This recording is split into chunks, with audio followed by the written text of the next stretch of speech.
दर्शकों, मैं आप सबका इस क्रमबद्ध बाइबल अध्ययन कार्यक्रम सत्य वचन में एक बार फिर से हार्दिक स्वागत करती हूँ। मुझे आशा है कि आप सब इस अध्ययन के द्वारा आत्मिक लाभ प्राप्त कर रहे हैं। आज हम मत्ती रचित सुसमाचार अध्याय 19 के पहले 26 पदों का अध्ययन करेंगे। इस भाग में हम देखेंगे कि यीशु यरूशलेम की ओर अपनी यात्रा जारी रखते हुए लोगों को परमेश्वर के राज्य के बारे में शिक्षा देते हैं। फरीसी यीशु की परीक्षा लेने के लिए विवाह और तलाक के विषय में प्रश्न पूछते हैं और यीशु परमेश्वर की मूल योजना तथा विवाह की पवित्रता को स्पष्ट करते हैं। इसके बाद छोटे बच्चों, फिर हम एक धनी युवक की घटना पढ़ते हैं। आइए हम इस अध्याय के माध्यम से सच्चा समर्पण, नम्रता और परमेश्वर पर निर्भरता, उसके राज्य में प्रवेश का मार्ग आदि बातों को परमेश्वर के दास के द्वारा समझें।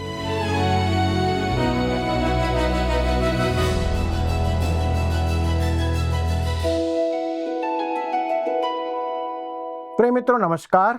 मैं आशा करता हूं कि आप सब वचन की शिक्षा में दृढ़ बनते जा रहे हैं और आज का वचन भी सीखने के लिए तैयार बैठे हैं।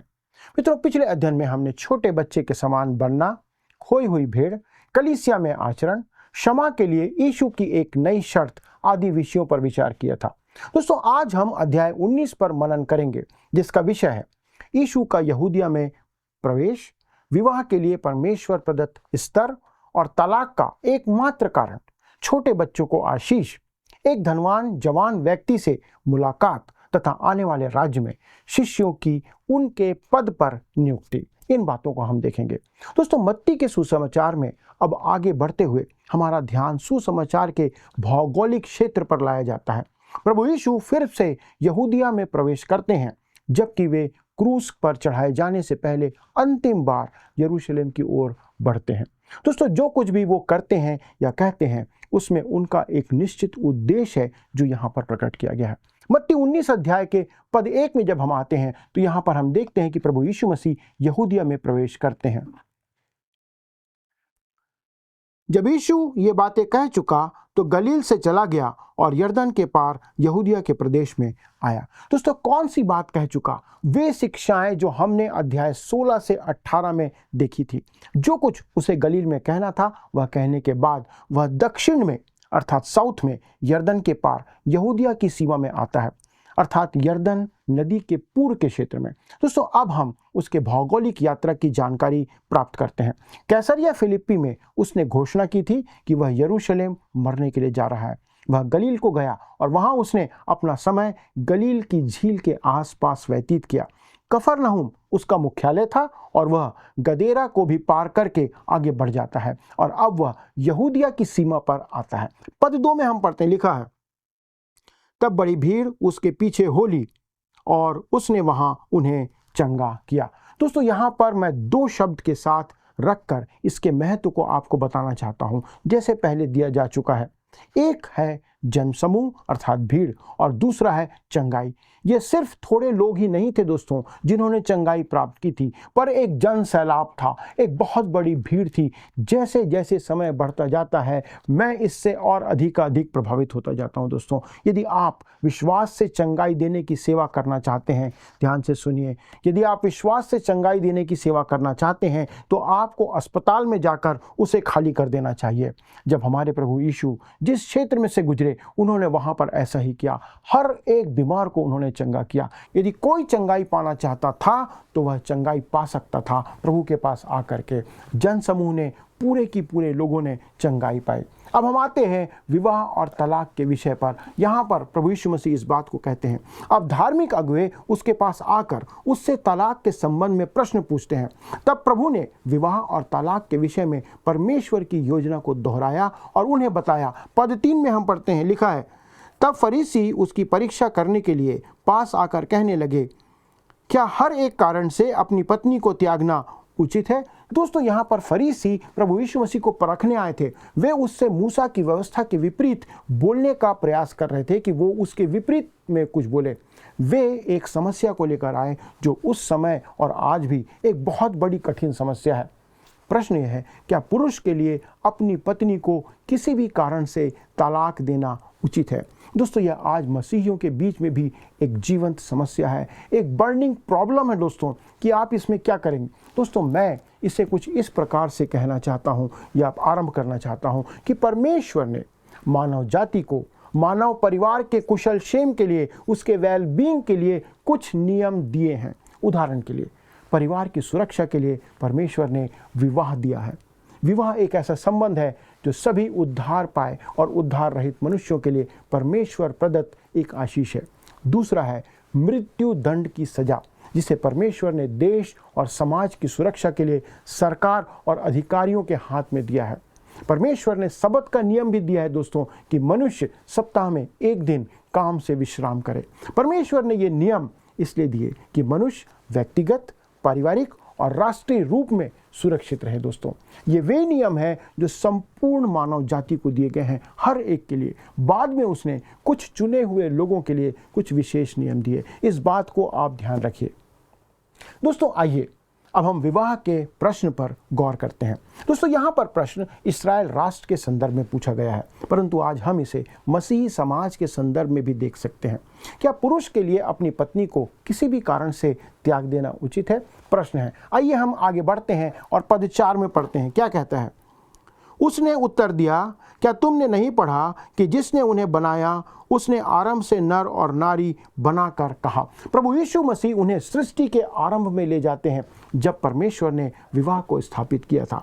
मूसा की व्यवस्था ने तलाक की अनुमति विशेष परिस्थिति के अंदर ही दी थी, जैसा कि व्यवस्था विवरण 24 अध्याय के पद 1 में हम पढ़ते हैं। लिखा है, यदि कोई पुरुष किसी स्त्री से विवाह कर ले और उसके बाद उसमें कुछ लज्जा की बात पाकर उससे अप्रसन्न हो, तो वह उसके लिए त्याग पत्र लिखकर और उसके हाथ में देकर उसको अपने घर से निकाल दे। ये लिखा हुआ है। दोस्तों मूसा की व्यवस्था में तलाक का नियम इतना बुरा नहीं था जितना कि किसी अनजान व्यक्ति से विवाह करने का एक काम था। उदाहरण के रूप में यदि किसी याजक की बेटी अनजाने व्यक्ति से विवाह कर लेती थी तो उसे इस्राएल राष्ट्र से बाहर निकाल दिया जाता था। जैसे जैसे समय बीतता गया मूसा की व्यवस्था अर्थहीन होती चली गई और तलाक देने का काम लोग मामूली बातों पर आधारित करने लगे, जैसे कि पत्नी ने रोटी जला दिया, सब्जी में नमक कम डाला, और ऐसे ऐसे छोटी छोटी बातों पर वे तलाक देने का काम करने लगे। परिणाम स्वरूप हमारे प्रभु के दिनों में तलाक से संबंधित विषय पर एक बड़ा विचार विमर्श चल रहा था, जिस कारण ये प्रश्न उनके सामने आता है। तब पद 5 और 6 में हम पढ़ते हैं। लिखा है, इस कारण मनुष्य अपने माता पिता से अलग होकर अपनी पत्नी के साथ रहेगा और वे दोनों एक तन होंगे। अतः वे अब दो नहीं परंतु एक तन हैं। इसलिए जिसे परमेश्वर ने जोड़ा है उसे मनुष्य अलग ना करे। दोस्तों मानव जाति में पाप के प्रवेश से पहले पुरुष और स्त्री के लिए परमेश्वर की मूल योजना यही थी। परमेश्वर की मूल योजना में तलाक शामिल नहीं था। क्यों? क्योंकि परमेश्वर की मूल योजना में पाप था ही नहीं, और तलाक हमेशा से पाप का ही परिणाम होता आया है। दोस्तों कोई चाहे कुछ भी कहे, संबंधों में पाप के आने के कारण ही तलाक का स्थान आता है या तलाक का प्रश्न आता है। इसलिए प्रभु यीशु उन्हें परमेश्वर की मूल योजना की ओर वापस लेकर के जाते हैं। तब पद 7 में प्रभु क्या कहते हैं? उन्होंने उससे कहा, फिर मूसा ने यह क्यों ठहराया कि त्याग पत्र देकर उसे छोड़ दे। दोस्तों यहाँ पर आप व्यवस्था विवरण 24 अध्याय के पद 1 से 4 को पढ़ करके देखें कि उस प्रश्न की पृष्ठभूमि को समझने का इसके द्वारा आप प्रयास कर सकते हैं कि मूसा ने तलाक की अनुमति क्यों दी थी। उसका कारण वहाँ पर लिखा है। आइए पद 8 में आगे पढ़ते हैं। प्रभु कहता है, उसने उनसे कहा, मूसा ने तुम्हारे मन की कठोरता के कारण तुम्हें अपनी अपनी पत्नी को छोड़ देने की आज्ञा दी, परंतु आरंभ से ऐसा नहीं था। दोस्तों मूसा ने अनुमति क्यों दी थी? लिखा है तुम्हारे मनों की कठोरता के कारण। दोस्तों विवाह मनुष्य को परमेश्वर के द्वारा दिया गया सबसे कोमल और मधुर संबंध है जो आपके और मेरे लिए दिया गया है। उसके जैसा कोई और संबंध इस पृथ्वी पर नहीं है। वास्तव में विवाह मसीह और कलीसिया के संबंधों को प्रकट करता है, और हमारे जीवन में भी ये संबंध कलीसिया के संदर्भ में ही प्रकट किया जाना चाहिए। दोस्तों इस कारण केवल विश्वासी लोग ही इस पवित्र और उच्च स्तर के संबंध का आदर्श प्रस्तुत कर सकते हैं, परंतु जब वे इसमें असफल होते हैं तथा कड़वाहट और हृदय की कठोरता हमारे विवाह में प्रवेश कर जाती है, तब विवाह खोखला दिखावा बन जाता है, लोगों के जीवन में ये खोखला बन जाता है और मात्र हमारे लिए ये मजाक बनकर रह जाता है। विवाह या तो स्वर्ग में या फिर नरक में तय किए जाते हैं, इस बात को ध्यान रखिए दोस्तों। उसे निर्धारित करने का कोई तीसरा स्थान नहीं है। जब विवाह गलत स्थान में तय किया जाता है तब उसका आरंभ ही समस्या के साथ होता है। यहाँ तक कि बहुत से मसीही विवाह भी अस्थिर समस्या में चले जाते हैं और बने रहते हैं। मनुष्यों के मन की कठोरता के कारण परमेश्वर ने तलाक की अनुमति दी थी दोस्तों। ये पाप का प्रतीक है। परमेश्वर हम पर अति दयालु है, परंतु उसकी योजना कभी भी तलाक की नहीं थी। हम जिस संस्कृति में रहते हैं दोस्तों, वह इस क्षेत्र में बहुत कमज़ोर है। हमारे आसपास ऐसे कई मामले देखने को मिल सकते हैं दोस्तों, और ये बढ़ते जा रहे हैं। दोस्तों, मैं यह दोहराना चाहता हूँ कि हमेशा पाप ही, ध्यान रखिएगा, हमेशा पाप ही तलाक का कारण होता है। जैसे परमेश्वर हत्यारों को क्षमा कर सकता है, वैसे ही तलाक लेने वाले को भी प्रभु क्षमा कर सकता है। परंतु हमें यह समझना होगा कि तलाक का मूल कारण पाप है। अब हम देखते हैं कि प्रभु यीशु मसीह एक नई बात कहते हैं जो कि पद 9 में हमें पढ़ने को मिलती है। और मैं तुमसे कहता हूं कि जो कोई व्यभिचार को छोड़ और किसी कारण से अपनी पत्नी को त्याग कर दूसरी से विवाह करे, वह व्यभिचार करता है, और जो उस छोड़ी हुई से विवाह करे वह भी व्यभिचार करता है। दोस्तों, आपने देखा कि व्यभिचार विवाह के संबंधों को तोड़ देता है और तलाक का एक कारण उत्पन्न करता है। परंतु कोई कह सकता है कि जब एक बेचारी गरीब विश्वासी महिला का विवाह किसी शराबी से हो जाता है, या एक अच्छे विश्वासी पुरुष का विवाह एक अविश्वासी स्त्री से हो जाता है, तब आप क्या कहेंगे? उस परिस्थिति में आप क्या कहना चाहेंगे? दोस्तों, विश्वासी अन्य आधारों पर अलग हो सकते हैं, जो कि पहला कुरिन्थी उसके 7वें अध्याय का मुख्य उद्देश्य प्रतीत होता है। आप वहां पर इस बात को पढ़ें। किंतु तलाक की अनुमति केवल एक ही आधार पर दी गई है दोस्तों, और वो है व्यभिचार। बाइबल और प्रभु यीशु मसीह इस बात को कहते हैं। तलाक की अनुमति इस आधार पर दी गई कि जो निर्दोष है उसे पुनः विवाह करने का अवसर मिल सके, परंतु यह नियम केवल विश्वासियों पर ही लागू होता है दोस्तों। परमेश्वर इस नियम के तहत अविश्वासियों को नियंत्रित नहीं करता है, परंतु वह पहले उन्हें क्रूस के पास लाना चाहता है। चाहे एक अविश्वासी विवाहित, तलाकशुदा या अविवाहित हो, पहले तो वह एक उद्धार रहित मनुष्य है, उसे उद्धार प्राप्त करना है। जब तक वह प्रभु यीशु मसीह को ग्रहण नहीं करता, यह नियम उस पर लागू नहीं होता है। यहाँ पर ध्यान देने के योग्य बात यह है कि विश्वासियों के लिए तलाक का आधार केवल व्यभिचार ही है और इसके अतिरिक्त कुछ नहीं। दोस्तों, अब मान लीजिए कि एक सच्चे विश्वासी का जीवन साथी उससे किसी अन्य कारण से तलाक ले लेता है या ले लेती है, तब उस परिस्थिति में दूसरे निर्दोष व्यक्ति का क्या होना चाहिए या क्या होगा? दोस्तों, यदि वहाँ तलाक का कारण व्यभिचार है, जैसा अधिकतर होता है, तब अन्य निर्दोष पक्ष को फिर से विवाह करने की अनुमति है। मेरा विचार है दोस्तों कि इस विषय की समस्या का यही पूर्ण विचार प्रकट किया गया है यहाँ पर। परंतु एक और बात है जो बहुत महत्वपूर्ण है। पद 10 में हम इस बात को पढ़ते हैं। चेलों ने उससे कहा, यदि पुरुष का स्त्री के साथ ऐसा संबंध है तो विवाह करना अच्छा नहीं। दोस्तों, तब चेले उससे कहते हैं कि ऐसी बात है तो अविवाहित रहना ही अच्छा है। दोस्तों, शायद आप बहुत सी समस्याओं से इसके द्वारा से बचना चाहते हैं, परंतु पद 11 में प्रभु क्या कहता है? उसने उनसे कहा, सब यह वचन ग्रहण नहीं कर सकते, केवल वे जिनको यह दान दिया गया है। दोस्तों, विशेषकर हमारे दिनों में भी यह बहुत महत्वपूर्ण है। अगले पद में प्रभु एक महान सिद्धांत यहाँ पर प्रदान करते हैं, प्रतिपादित करते हैं। यहाँ तक कि आज कुछ कलीसियाओं के अगुवे अविवाहित रहने की समस्याओं से संघर्ष कर रहे हैं। आप उनसे बात कर सकते हैं, आप इस बात को जान सकते हैं। तब पद 12 में प्रभु क्या कहते हैं? क्योंकि कुछ नपुंसक ऐसे हैं जो माता के गर्भ ही से ऐसे जन्मे, और कुछ नपुंसक ऐसे हैं जिन्हें मनुष्य ने नपुंसक बनाया, और कुछ नपुंसक ऐसे हैं जिन्होंने स्वर्ग के राज्य के लिए अपने आप को नपुंसक बनाया है। जो इसको ग्रहण कर सकता है वह ग्रहण करे। दोस्तों, कुछ नपुंसक ऐसे हैं जो माता के गर्भ ही से ऐसे जन्मे हैं। कुछ मनुष्य ऐसे हैं जिन्हें विवाह करने की आवश्यकता नहीं है, इस बात को प्रभु कहते हैं। कुछ ऐसे हैं जिन्हें मनुष्यों ने नपुंसक बनाया है। कुछ कलीसिया में ऐसे नियम बनाए गए हैं कि कुछ पदों पर आसीन व्यक्ति विवाह नहीं कर सकते। दोस्तों, उन्हें अधिकार प्राप्त नहीं है कि वे विवाह करें। कुछ ने स्वयं को ही परमेश्वर की महिमा के लिए, स्वर्ग के राज्य के लिए नपुंसक बना रखा है। दोस्तों, एक महिला थी जो सेवा करने के लिए या सेवा कार्य के लिए जाना चाहती थी। उसने कहा कि मैं उस सेवा के लिए विवाह ना करने का फैसला कर चुकी हूँ। दोस्तों, यह उसकी निर्णय था, यह उसका स्वयं का निर्णय था जो उसने लिया। परंतु कोई कहेगा, क्या एक सेवक को विवाह करना चाहिए या एक पुरोहित या एक पास्टर को विवाह नहीं करना चाहिए? दोस्तों, यहाँ पर परमेश्वर ने एक सिद्धांत दिया है जिसे आप ध्यान रखिए। यह उस व्यक्ति पर निर्भर करता है, प्रत्येक सेवक और पुरोहित और पास्टर पर को, कि वो स्वयं निर्णय ले कि वो विवाह करना चाहता है या नहीं करना चाहता है। प्रभु यीशु मसीह ने ऐसा कोई नियम नहीं ठहराया। अब आइए हम देखते हैं पद 13 को, जहां पर बालकों को आशीर्वाद दिया गया है। लिखा है, तब लोग बालकों को उसके पास लाए कि वह उन पर हाथ रखे और प्रार्थना करे, पर चेलों ने उन्हें डांटा।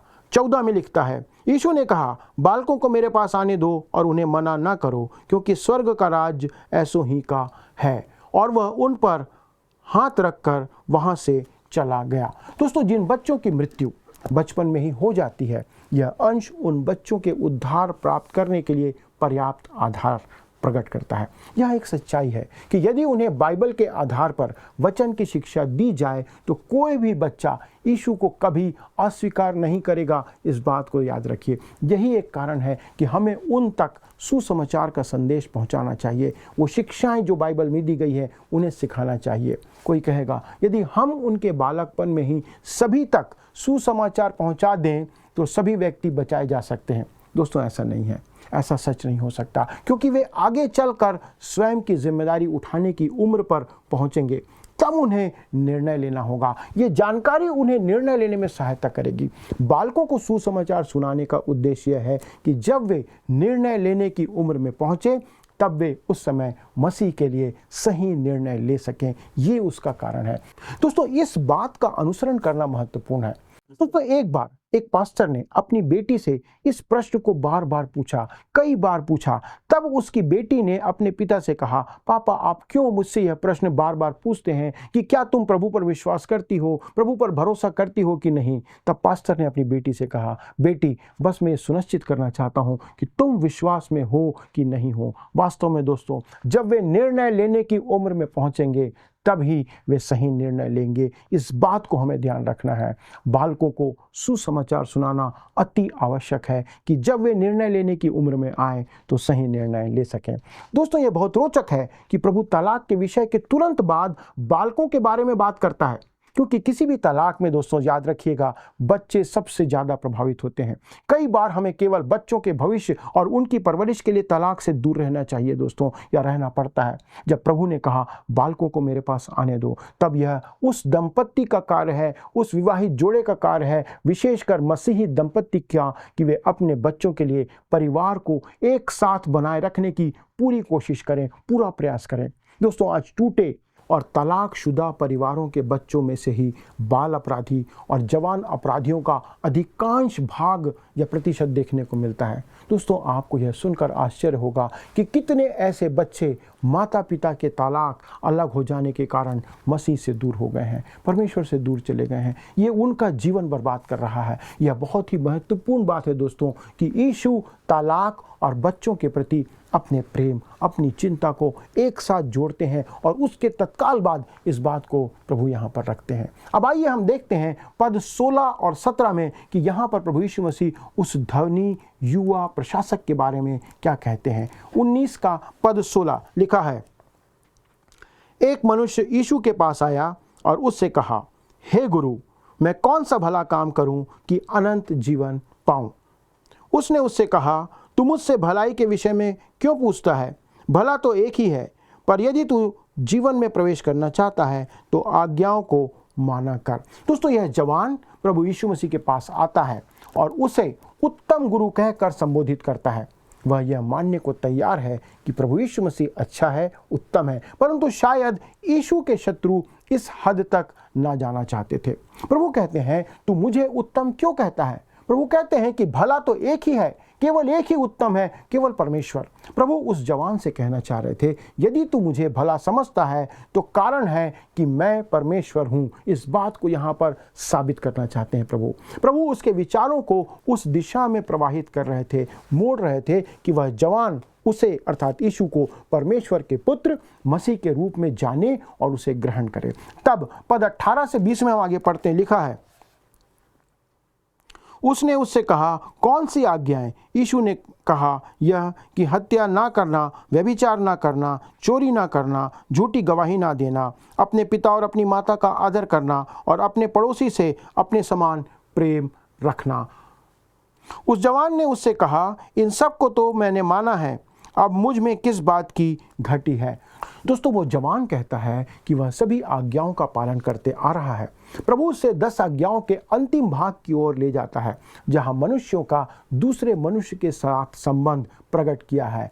तब हम पद 21 में आते हैं, जहां पर प्रभु कहते हैं, यीशु ने उससे कहा, यदि तू सिद्ध होना चाहता है तो जा, अपना माल बेचकर कंगालों को दे और तुझे स्वर्ग में धन मिलेगा, और आकर मेरे पीछे हो ले। दोस्तों, यहाँ सिद्ध होने का अर्थ है पूर्ण होना चाहता है, संपूर्ण होना चाहता है। यदि वह यीशु के पीछे हो लेता तो उसे समझ आ जाता कि वह 10 आज्ञाओं का पहला भाग ही पूरा नहीं कर रहा है, जो मनुष्य का परमेश्वर के साथ संबंध या उसका प्राथमिक आधार है, उसको पूरा नहीं कर रहा है। प्रभु अभी क्रूस के मार्ग पर जा रहे थे दोस्तों, और उसे भी उसी मार्ग पर जाना होता, ये प्रभु यहाँ पर उसे बता रहे थे। तब पद 22 में हम पढ़ते हैं, लिखा है, परंतु वह जवान यह बात सुनकर उदास होकर चला गया, क्योंकि वह बहुत धनी था। दोस्तों, उसका धन उसे प्रभु यीशु के पास आने से रोक रहा था। आज भी बहुत सी चीज़ें हमें प्रभु के पास आने से रोकती है दोस्तों। धन, संपत्ति, काम, परिवार। कई बार कलीसिया की जिम्मेदारियां वहन करते हुए लोग अपने पापों को नज़रअंदाज करने लग जाते हैं। कौन सी चीज़ है दोस्तों जो आज आपको प्रभु यीशु के पास आने से रोक रही है? इस पर आप विचार कीजिए। तब पद 23 में हम पढ़ते हैं, आगे लिखा है, तब यीशु ने अपने चेलों से कहा, मैं तुमसे सच कहता हूँ कि धनवान का स्वर्ग के राज में प्रवेश करना कठिन है। दोस्तों, आज यह भी एक सच्चाई है। अनेक धनी, पढ़े लिखे, बड़े पदाधिकारी आज मसीह के साथ नहीं है, मसीह में नहीं है। पद 24 में प्रभु आगे कहते हैं, तुमसे फिर कहता हूँ कि परमेश्वर के राज्य में धनवान के प्रवेश करने से ऊँट का सुई के नाके में से निकल जाना सहज है। दोस्तों, यहाँ पर एक व्यंग्यात्मक तरीके से इस बात को कहा गया है। कुछ लोगों का मानना है कि यरूशलेम में एक फाटक था जिसका नाम सुई का नाका था, तथा ऊँट उसे पार करने के लिए घुटने टेक करके जाता था और उसे पार करता था। और प्रभु यही कह रहे थे कि परमेश्वर के राज्य में हमें नम्र होकर प्रवेश करना होगा। दोस्तों, वास्तव में प्रभु वास्तविक ऊँट और सुई की बात कह रहे थे जो यहाँ पर प्रकट की गई है। अब प्रश्न है, क्या एक ऊँट सुई के छेद में से पार हो सकता है? यह संभव नहीं है। लेकिन क्या यह परमेश्वर के लिए संभव है? दोस्तों, परमेश्वर के लिए यह करना संभव है, परंतु परमेश्वर यह काम नहीं करता है। क्यों? परंतु परमेश्वर मनुष्य को नया जन्म दे सकता है, यही परमेश्वर का काम है। प्रभु यही यहाँ पर कह रहे हैं, एक ऊँट का सुई के नाके में से पार होना सहज है, परंतु धनवानों का परमेश्वर के राज्य में प्रवेश करना असंभव है। इस बात को प्रभु व्यावहारिक तौर पे प्रकट कर रहे थे। बहुत से लोगों का विचार है कि वे जो हैं या उनके पास जो कुछ है उसके द्वारा वे आज उद्धार पाएंगे या पा सकते हैं। आप वास्तव में तब बचाए जाते हैं जब आप पापों का अंगीकार करते हैं कि आप एक पापी मनुष्य हैं, परमेश्वर की दृष्टि में एक भिखारी है जो उद्धार पाने के लिए उसके पास कुछ नहीं है, जो वो कुछ दे नहीं सकता। जब तक कोई व्यक्ति यह सोचता है और महसूस करता है कि वह परमेश्वर से उद्धार पाने के लिए उसे कुछ दे सकता है या उसे कुछ दे करके उसका उद्धार चुका सकता है, तो दोस्तों उसका उद्धार असंभव है। पर एक ऊँट सुई के छेद से पार हो सकता है, केवल ये प्रभु कर सकता है, अर्थात उद्धार पाने का काम, क्योंकि परमेश्वर के अनुग्रह से ये संपादित होता है। तब पद 25 और 26 में लिखा है, यह सुनकर चेलों ने बहुत चकित होकर कहा, फिर किसका उद्धार हो सकता है? यीशु ने उनकी ओर देखकर कहा, मनुष्यों से तो यह नहीं हो सकता, परंतु परमेश्वर से सब कुछ हो सकता है। दोस्तों, यही बात यहाँ पर कही गई है कि यदि आप मान लेते हैं कि उद्धार पाने के लिए आपके पास परमेश्वर को देने को कुछ भी नहीं है और आप उसके पास खाली हाथ आते हैं, तो आपको उद्धार प्रभु देता है। परमेश्वर के साथ सब कुछ संभव है। आइए दोस्तों, हम परमेश्वर को धन्यवाद दें कि उसने हमारे लिए एक अद्भुत काम किया है, और आइए परमेश्वर के साथ हम इस बात में बने रहें कि उसने हमें उद्धार दिया है, और उद्धार का जो बड़ा काम था प्रभु यीशु मसीह के द्वारा हमारे लिए संपादित किया गया।